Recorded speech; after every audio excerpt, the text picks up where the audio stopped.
Welcome to the AACC podcast, the podcast of the Asian American Christian Collaborative. My name is Ray Chang, and I have the privilege of serving as the president of the Asian American Christian Collaborative. I am thrilled to be sitting down with the one and only Stephen Kim, who many of you in the Los Angeles area will know. And if you don't know, I have no idea where you've been. And for everyone else in the country, you need to know because he is doing some incredible work with Project Kinship.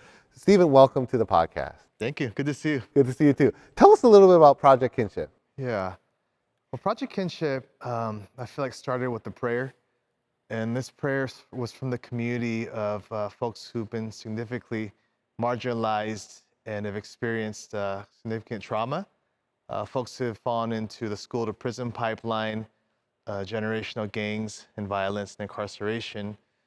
And it's been beautiful to see that prayer unfold through lives who are now serving the community, who once harmed the community. And we say it's not a faith-based org, but I believe God's fingerprints have been on it since before it even started. It started 10 years ago with 2 people, and now we're at 150 staff and growing. We are in every unit in juvenile hall providing services. We're in the adult jails. Every person who gets out of the adult jail will see our staff offering services. We're in 36 schools right now in 6 districts, helping kids who are falling into the school to prison pipeline. And lots of programming, but which is super cool is out of 150 something people, we're 95% people of color and minorities, 40% formerly incarcerated, and almost 100% system impacted or incarceration impacted by someone in the family of a staff member.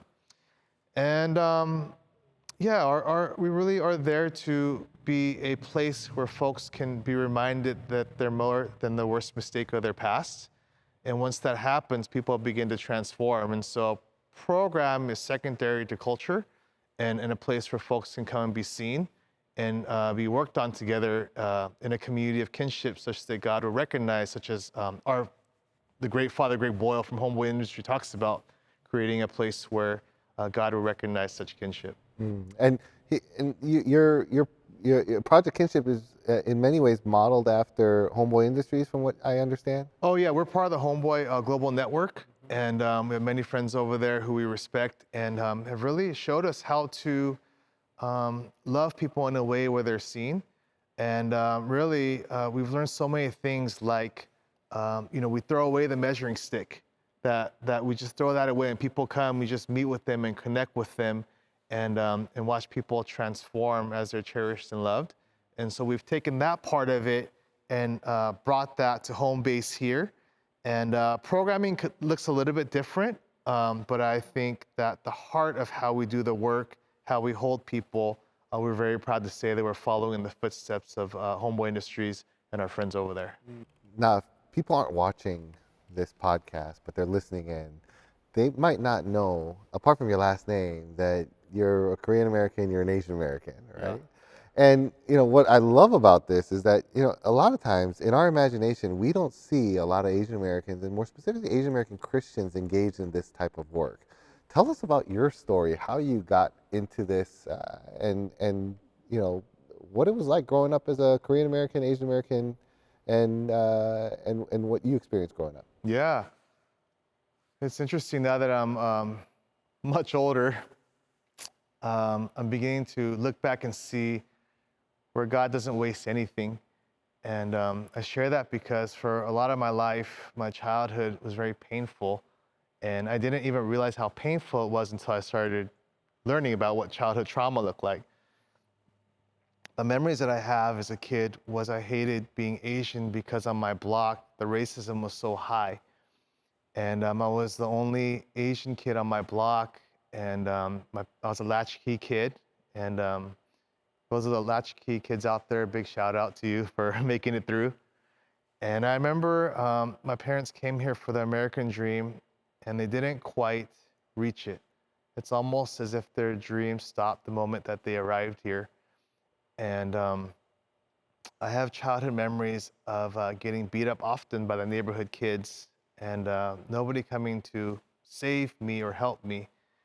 And as a kid, we know that when you don't have those support systems, those feelings go somewhere. They don't just disappear.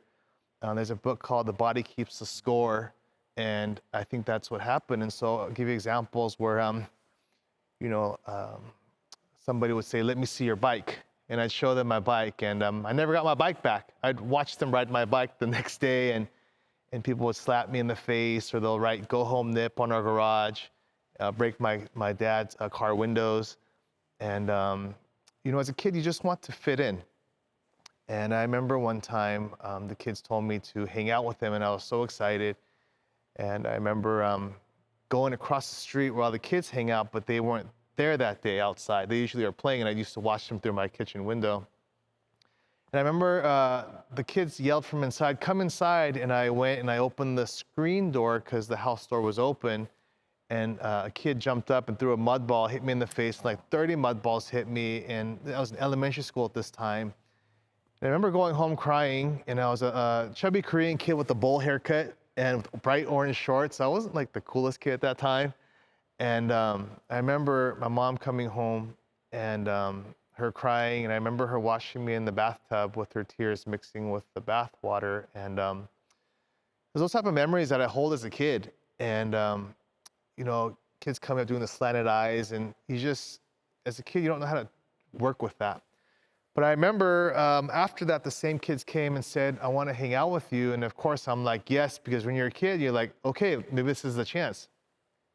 And I remember they told me to go to the kid down the street who just moved in and to beat him up. And I remember going to him. I'd never been in a fight. And I went like this, hit him in his face. He cried. And this is what I made up in my mind. I felt like the kids picked me up like I was Rocky. I was like, yeah, like, or like Rudy, you know? And I learned a very valuable lesson that day is I will take somebody's bike before they ever have a chance to take mine. And I will do what I have to do to be a part of this group.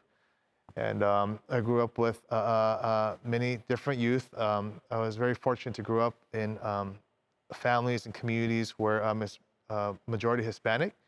And in Hispanic culture, there's a lot of care or cariño. So I'd come home, my friend's mom would say, "Hey, mijo, did you eat yet?" And they'd give me love. And that was something that was really important to me. And that's how I grew up, you know. And I think even after we moved from our place, we moved to a more suburban area. But it was hard because where we moved to, there wasn't that type of racism, but it was more covert. You know, you could feel when you weren't supposed to be there. But even at that school, they would bust in the Hispanic kids, and they embraced me once again. And so I've been very fortunate to receive so much love from the Hispanic community, my friends and family members, while at the same time, there were a lot of Korean families who prayed for me through my mom. And there's another story about how I, you know, went to a Korean church and God, you know, did a lot of cool things there. But yeah. Well, tell us about that. Yeah. Okay. Yeah, the Korean church going on. Yeah. So I started getting into a lot of trouble. Did you grow up in the church before that, or were you in church? My parents used to go, and you know, we just kind of hung out. But I was a really troubled kid, so I'd like ditch, you know, I'd take off, and it just wasn't my thing.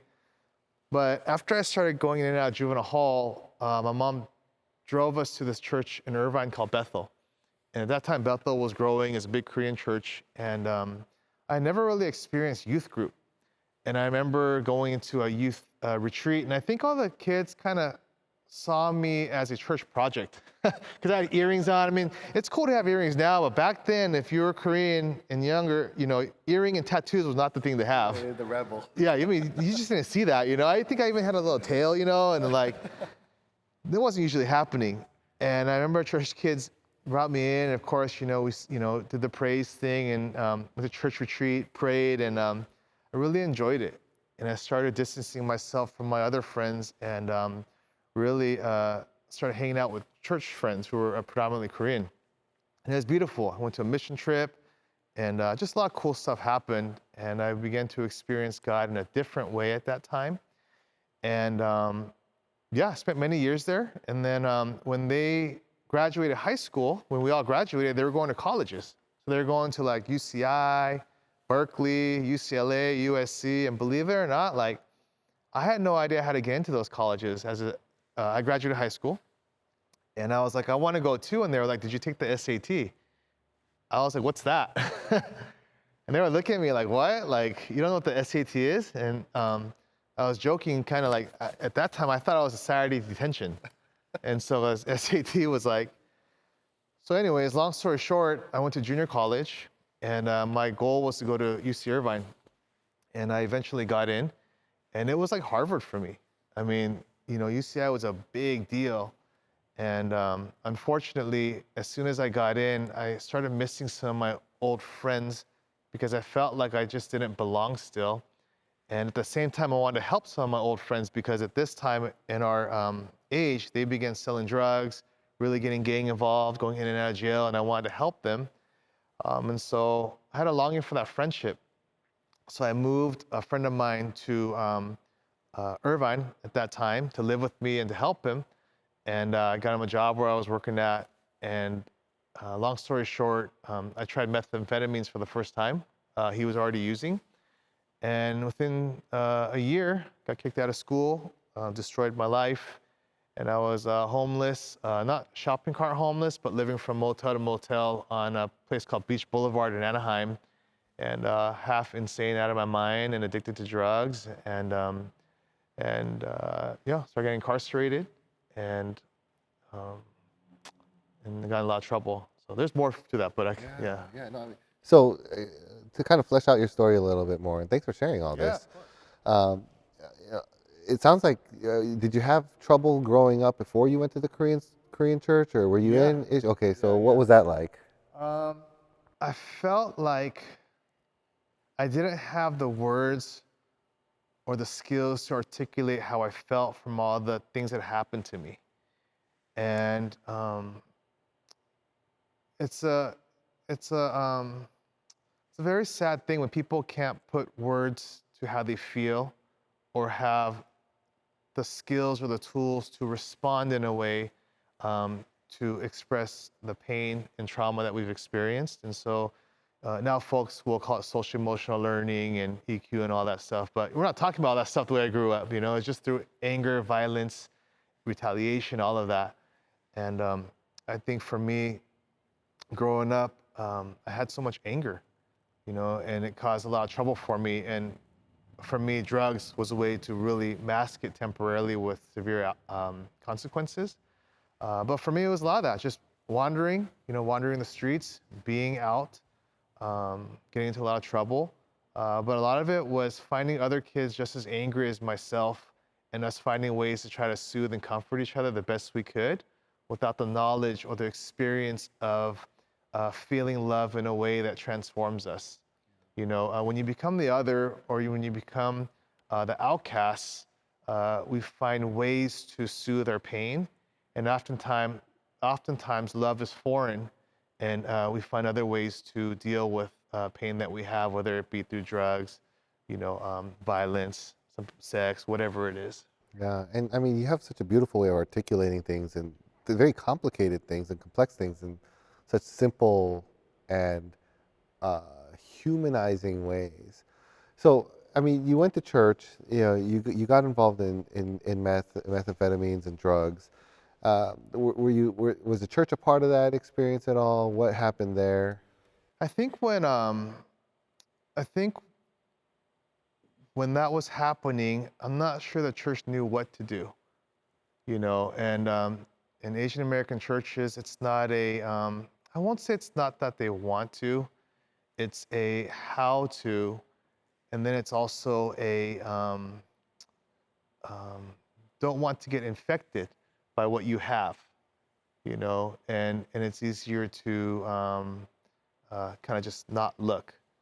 And I think what that does was it made me kind of look outside and just remove myself um, and find ways that I felt find places where I was more comfortable with. But I think at that time it was, I'm not sure the church knew how to help um, during that time. What do you wish the church would have done? You know, I feel like That's a good question. Um, I feel like for me, looking at it now, is how do you stand with people and find ways to really connect in a practical, vulnerable way? Also, being trained in mental health, substance use, and finding ways to offer different professional options, but also finding ways to really understand and connect with people's pain to see them. Because what I've learned in my life and the work that I get to do at Project Kinship is you can never punish pain out of people. You can never shame pain out of people. It's only ways to find love to help people see themselves and begin that transformation process. And so I think training, I think finding folks to really stand with people uh, would have been helpful. That's really good. Um, let's talk a little bit about your work because I think your work is inspiring.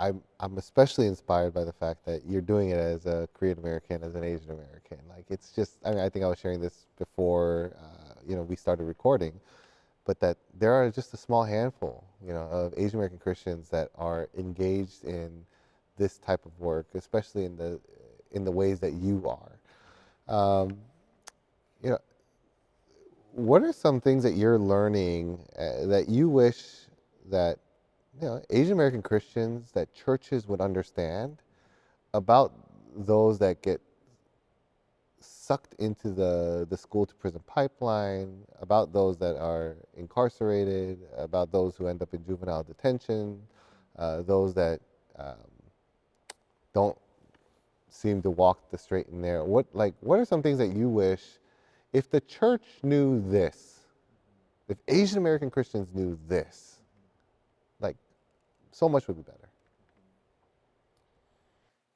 I feel like we have a lot of knowledge and expertise to get things done in a very beautiful way, and that's really important. Who's the we? Asian American churches and Asians in general. We got that down, we got some skills, especially the ones that are very operational and concrete, like that's some serious skill, and that's important. But if you lose the heart out of it, it really just becomes action and competition and external. So I think for us, it's the journey inward on um, countering the cultures that we grew up in that doesn't allow us to feel in a way that I believe that God walks us to. Has everything to do with healing, has everything to do when, I even having a conversation with my mom, like, man, why do we never say, I love you? And she's just the culture that I grew up in. We can accept that, or we could take baby steps into having language behind just all these things, And so I would say for us as Asian American churches is, where do we find those spaces where God is leading us to serve in a way that is not a saving people. It really is a serving with people. And at Project Kinship, we say we want to serve and not save, because saving is really for God or the Coast Guards. Serving is where the table becomes equalized, where we learn from each other and we're able to experience that blessing from each other. But we've also pushed it one step forward at Project Kinship, where we used to say we want to serve and not save, but this past year we say that it's better to always stand with people.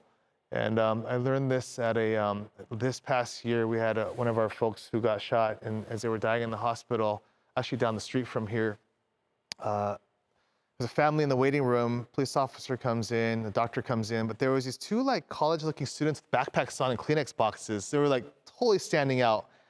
And I'm like, who are these guys? What are they doing? And I was so curious because they were off to the side.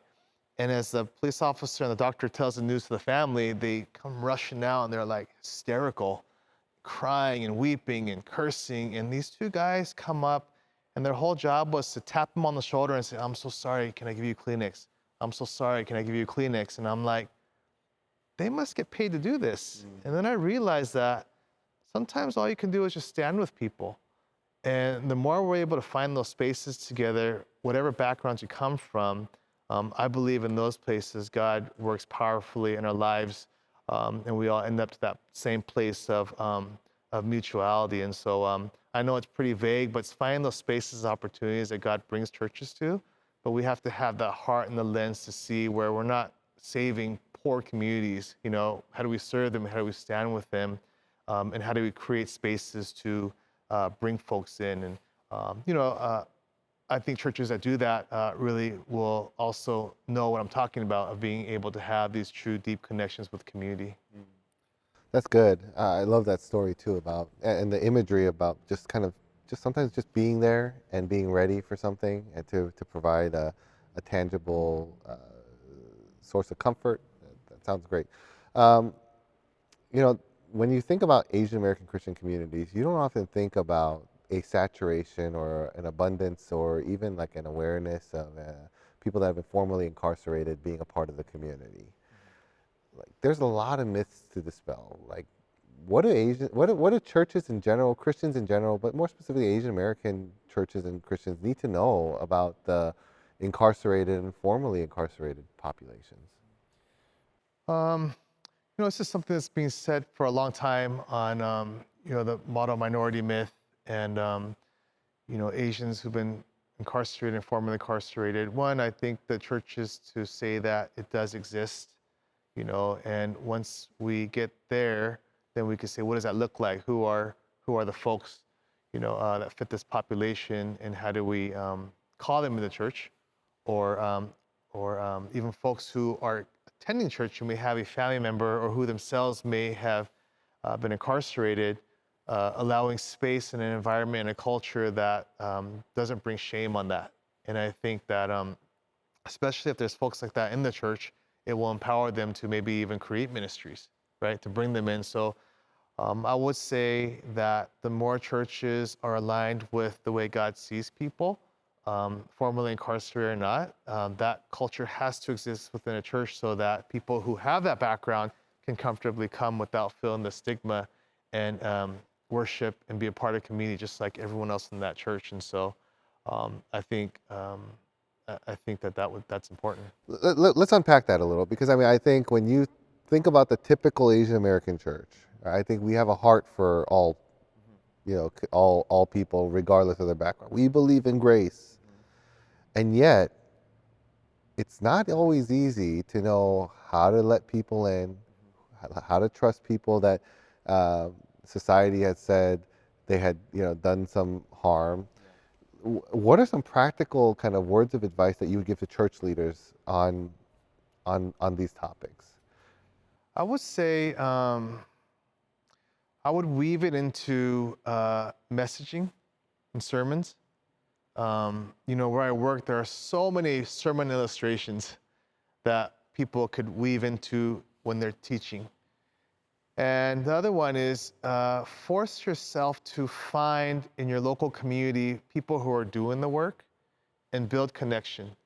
It will probably surprise the heck out of those people that somebody with a different background cares about the work that they do. And so I would include it into, food pantry and backpack giveaways, and make it part of the service that the church does.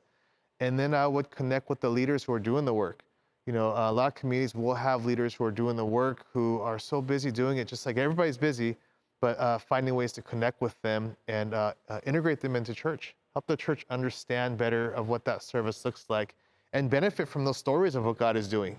Every day I hear so many inspirational stories that I can bring to church, and it's God moving. And so I think that's one. And then I would say people who may have that background, if they are at church, I think the leaders should connect with them, take them out. What are their needs? What is their experience here? How do we even sometimes strategically connect them with people that may, maybe there's phases, right? Someone who might be open to connecting, and then getting them involved and even serving. That's so good. Now, one of the populations you're focused on are younger people, right? People that have gone through juvenile detention. I mean, you were just showing me a video of some young people that were all in juvenile detention for murder. What are you hearing in terms of like what their needs are, what their hopes are, what the potential is, what some of the promises are with these younger generations, especially as we're seeing a massive decline within the youth population from the church. They're seeing churches more increasingly irrelevant. They're seeing the churches less and less for them. They're seeing themselves less and less within the church communities.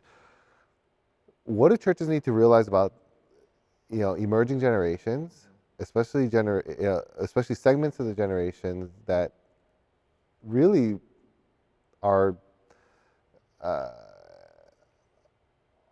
on the more difficult end of things, and what do you feel like needs to happen in what do you think needs to happen in light of just the increasing trends? Yeah, it's interesting. I've been coming across a lot of people who are leaving the church, and and especially younger generations. My daughter even kind of bouncing back and forth, and I feel like what I've learned from the people that I've come across who are young in the work that Project Kinship does is it's God's timing. Be patient and lead with the attributes of God and with love. And I really feel like if we could get that part and find a way for people to really believe that and to experience it, I think it gives us an opportunity to now share maybe in a way how church has been done historically. But I think if we want to reach the new generation out there, especially with our, social media. I mean, I'm old now too, so I'm like behind all this stuff, So all the stuff going out there, there's so much influence, and there's a lot of questions from our youth, right? And I don't think the old strategies are as effective because they're strategies. But when you lead with really who God is, I believe that Christians have an obligation and are the resource that God uses to connect with people. And I think that we really have to find ways that creates success. In my opinion, what's worked well is to see people and to mirror back to them God's love and what that looks like. And then from there, I've seen people naturally come back with questions with their curiosity of who God is. And then I feel like you can go. Yeah. Well, I mean, tell us more about what that looks like. What does God's love look like? God's love looks like for us. I learn all the time from the people that I serve, and oftentimes they're the formerly incarcerated, folks who are under-resourced. They teach me that you're always welcome, and that in times of need, it is important to stay in community. And so we're always mirroring back to each other our worth. And so, for example, when you walk into Project Kinship, there's this culture in there where you will immediately, when you hit the door, feel welcomed and seen. And by the time you go down the hallway, it's very likely 3 people are going to tell you that they love you, and you may get like 4 hugs. It really happens most often.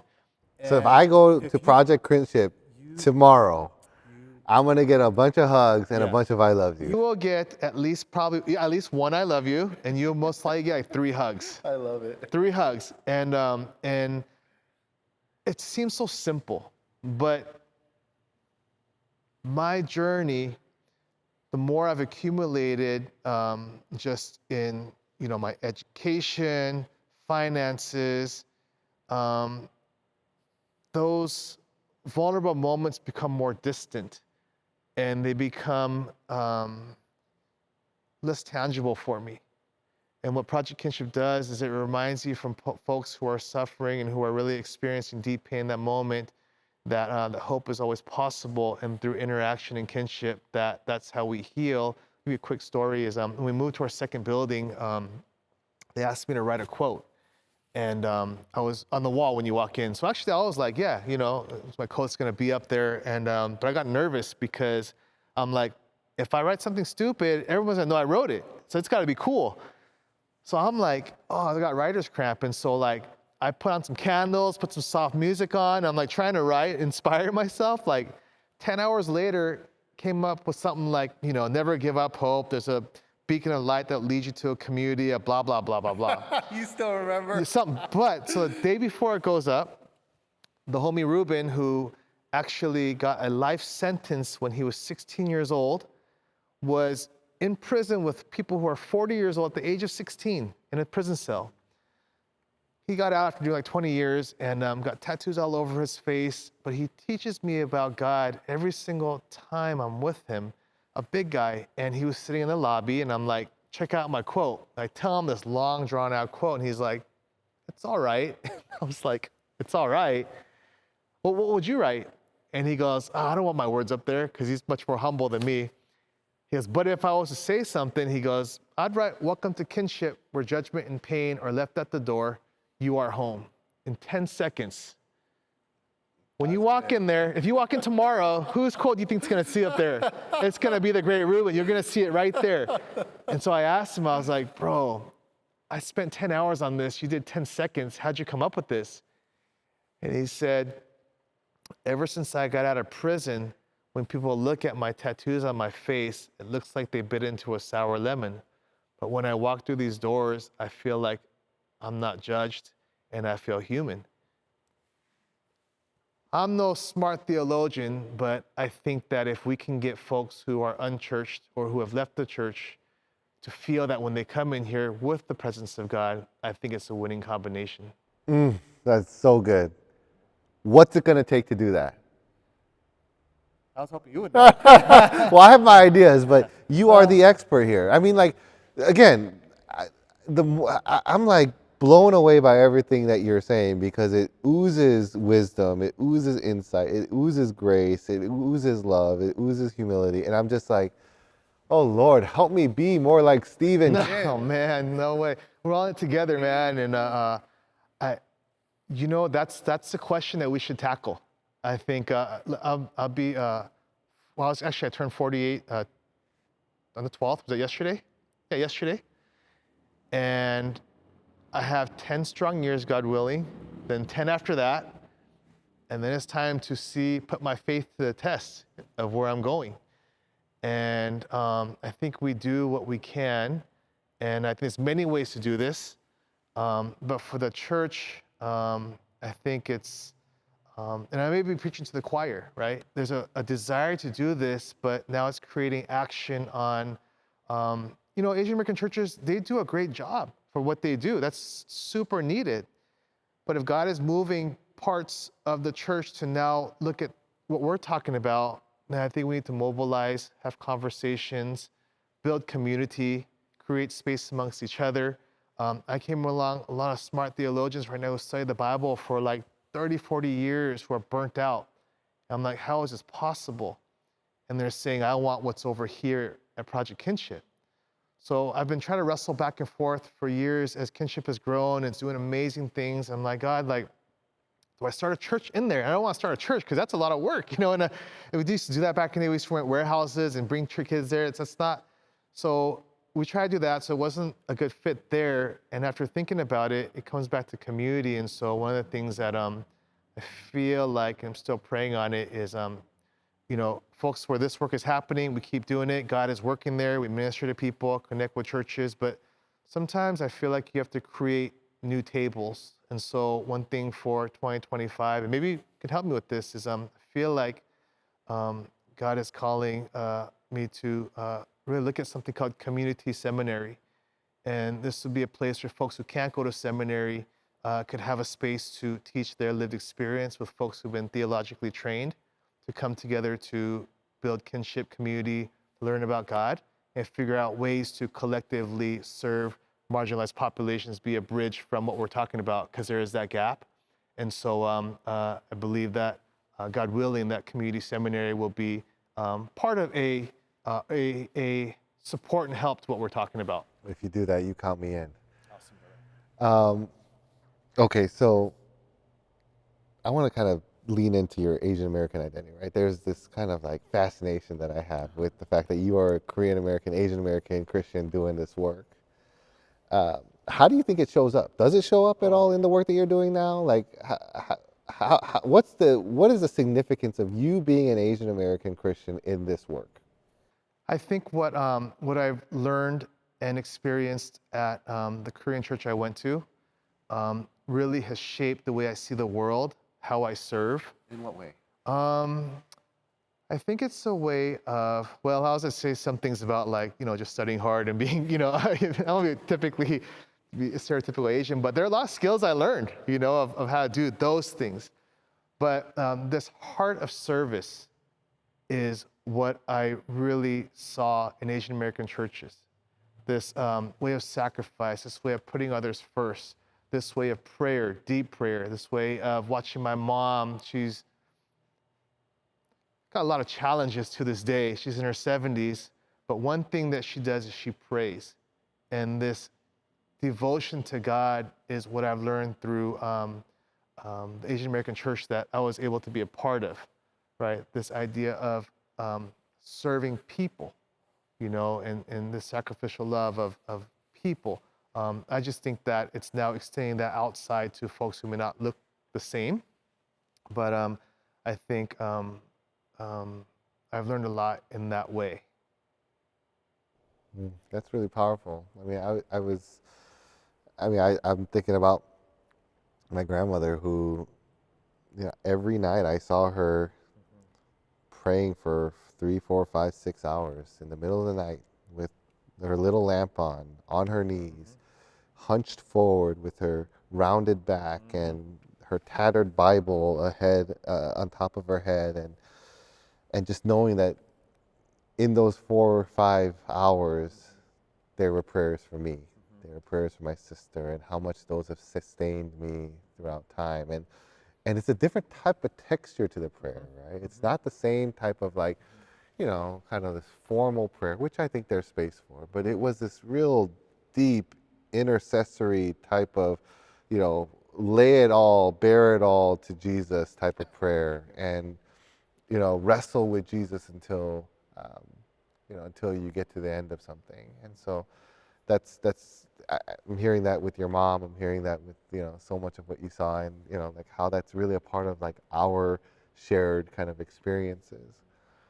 Um, I can imagine that people listening in on this are still like, yes, I'm all about what you're saying. I want our church to be like this.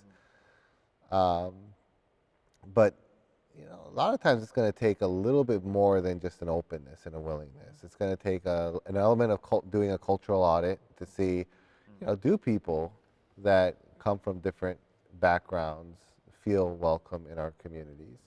There's going to be another element about doing active training with and discipleship with the members of the church, where if someone does walk in, they feel more like a Reuben than if they went. Then a Reuben in Project Kinship than a Reuben in the rest of the world. Are there like 3, 4, 5 things that you might say, hey, okay, if you're really serious about this church, I recommend you do this?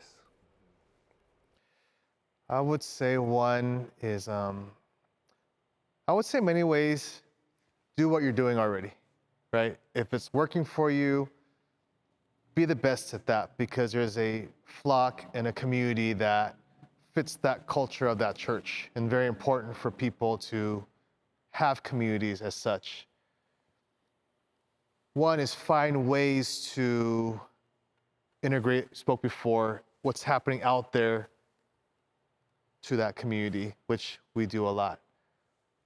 But start transforming and shifting the way of what that service really looks like, it means, and find ways where, as we're talking about the other, where we find ourselves in that otherness. So it's that type of messaging, that type of teaching, training, and understanding comes. I would say, folks, beyond that is what is happening in the community, and where is God calling your heart to be a part of?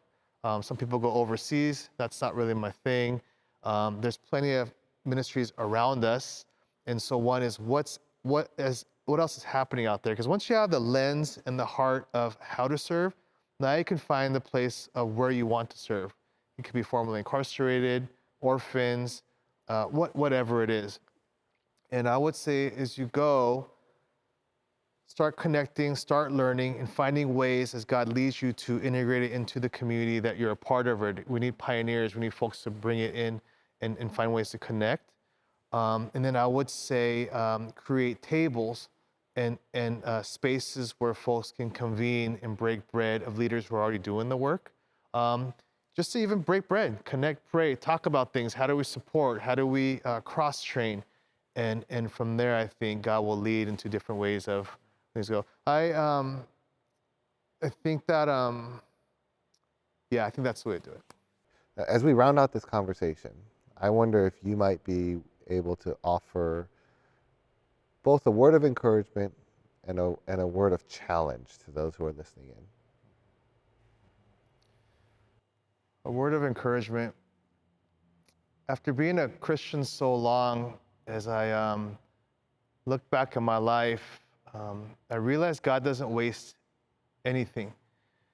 And I realized that at the end of all of this, what's really going to matter is, did I know God? And God can get really small if we're not careful. And I'm learning to understand what an enormous God we have. And once I begin to understand that, I'm beginning to understand his love more for myself and for people. And so I would say in the reentry world, all of us are more than the worst mistake that we've done. And I translate it over to, as people of faith, we've already been forgiven. And it really is about, how do I really begin to believe and walk in my friendship with God, and knowing that is enough. And I think once we get that, everything changes. For me, my life transformed the moment I realized that I wasn't a mistake. And that really comes from God's grace and mercy. And that's what we do. I think that's as simple as that. As simple as that. Whatever field you go into, I've got great friends who are doctors, folks who've been formerly incarcerated, but it's the same for everybody. At the end of the day, that's what's going to matter. And I think that's where the fruit happens of how many people you serve in that way, and remind people of that. And then the last part is how to get involved, or A word of challenge. a word of challenge. I would say I challenge you to experience God in that way. That you would really seek God, and you'd really challenge yourself on all the things that you think about God and the way you think about yourself. I think that oftentimes we think much more lowly of ourselves than the way God looks at us. And so I would challenge that. And as you do, I would challenge you to really pray and think about where God is calling you to serve. Especially if it's outside of your church walls, I would challenge you to go for it. And I did that over 25 years ago. And it hasn't been easy, but I feel so blessed. I feel so blessed. And I'm around pain and trauma all day long. But the amount of joy I experienced because I walked into, I believe, what God had for me, it's been a tremendous blessing. So I challenge you to walk into what God has for you. What's the best way people can get connected with you and Project Kinship? Yeah. I would say, call you. I would say, check us out. www.projectkinship.org. A couple of the youngsters said that we need to get a couple more likes on our Instagram. So Instagram shows a good showing of what we look like. And so give us a like there. But reach out to us, info@projectkinship.org. If you reach out there, you'll be able to get a hold of me. And I look forward to connecting. Well, thank you so much, Stephen. You are truly a gift, not just to me, and not just to Project Kinship and those you serve, but to the whole church. And so thank you very much. Thank you. The feeling's mutual. Thank you for having me today. Yeah. Well, this has been another episode of the AACC podcast. We were so thrilled to have this conversation with Stephen Kim. My name is Ray Chang, and I serve as the president of the Asian American Christian Collaborative, and I could not be more excited to have you on this journey with us. If you found this conversation helpful or encouraging, make sure that you share about it. You tell everyone that you know, and of course, connect with us on social media at AA Christ Collab. If you're not signed up for a newsletter, make sure you do that. You do know that we are primarily a volunteer-driven organization, and so if you have, if you find the work that we are doing beneficial and encouraging to you, consider supporting us on our website. And until next time, I hope you take care of yourself, and we'll see you soon.